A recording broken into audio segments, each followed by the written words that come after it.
Tingnan ko nga kung mabango rin to. Pangilan ko na to sa shop na to. O, tingnan nyo. Ito yung una kong binibili. Yung velvet, ay hindi, watermelon to. Velvet powder.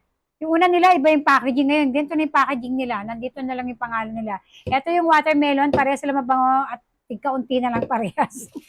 Ito naman panlalaki to. Ito daw yung isa sa mga mabango, yung heart throb. Tama ba? Oo, ayan o. Heart throb.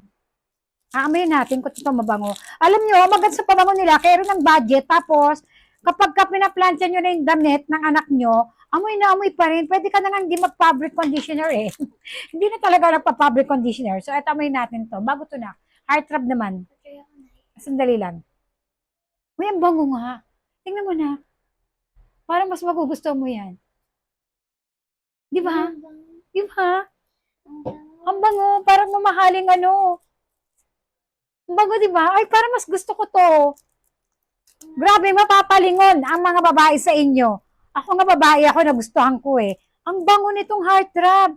Mabango rin to, etong velvet powder. Ito rin watermelon mabango. Ano ba yan? Lahat ng pabango nila mabango.